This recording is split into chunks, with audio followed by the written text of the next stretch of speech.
పెద్ద పెద్ద బుక్కులు వంచి ఊరూరికి వంచారు. సిగ్గులేక ఊళ్ళ పంట తిరిగి బాండ్ పేపర్లు రాసిచ్చారు. బాండ్ పేపర్లు ఇంటికి తిరిగిండ్రు. చెప్పిండ్రా? చాలా మంది అడిగిండ్రు. మరి మీరు అడ్డగోలు చెప్తున్నారు, అడ్డం పొడుగు చెప్తున్నారు, ఎటువంటి అడ్డ చెప్తున్నారు, యాడికెళ్ళి ఇస్తారా భయ అని అడిగిండ్రు. పేపర్ వాళ్ళు అడిగిండ్రు. ఇప్పుడు ఆర్థిక మంత్రి ఉన్నాయన టీవీలలో చెప్పిండు, ఆయన ఇస్తాం చేసి చూపిస్తాం, మాది పేద పార్టీ, 120 ఏళ్ళ అనుభవం ఉన్న పార్టీ, మమ్మల్ని మించిన సిపాయిలు లేరు అని ఒకటి జబ్బలు తరిచే, ఒకటి మెడలు తరిచే డైలాగుల మీద డైలాగులు కొట్టి మేము ఇచ్చేస్తామన్నారు. ఇచ్చిండ్రా? ఇయ్యలే. రుణమాఫీ చేయలే. మధ్యలో పార్లమెంట్ ఎలక్షన్లు వచ్చినాయి. అప్పుడు నాకు కాలు ఇరిగింది. మెంటుకుంటున్నాం మళ్ళీ నేను బయలుదేరిన. ఆ దెబ్బకి ఏం చేసిండ్రు? తెలంగాణలో ఎన్ని దేవుళ్ళు ఉన్నాయో అన్ని దేవుళ్ళ మీద ఒట్లు పెట్టుకున్నారు. పెట్టిండ్రా? బహిరంగ సభలలో ఆడిడ కూడా కాదు. ఇన్ని మాటలు చెప్పి ప్రజల్ని ఏమార్చింది. ఒక ఉచిత బస్ అని పెడితే అది జుట్లు పట్టుకొని కొట్టుకుంటానికి మనకత్తాను తప్ప ఏమనికి ఉపయోగపడ్డది లేదు. ఆ మహిళలే అంటారు మాకు ఎందుకు ఉచిత బస్ దరిద్రం, మాకు అవసరమే లేదు అంటారు.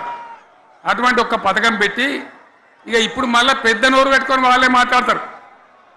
అంటే అంటే మాట్లాడతారు, అబద్ధాలు చెప్తారు. మాట్లాడితే బీఆర్ఎస్ వాళ్ళ మీద నింద, మాట్లాడితే కేసీఆర్ మీద నింద. ఇది ఒక అలవాటు చేసుకొని ఎవరికి నోరుంటే వాంతే లెక్క అనే పద్ధతిలో అడ్డమైన మాటలు మాట్లాడుతూ చాలా ఘోరంగా మోసం చేస్తూ ఉన్నారు. ఎట్లున్నదంటే కాంగ్రెస్ వాళ్ళు చెప్పింది చాలా సిపాయిలం, మా అంత సిపాయి లేడండి.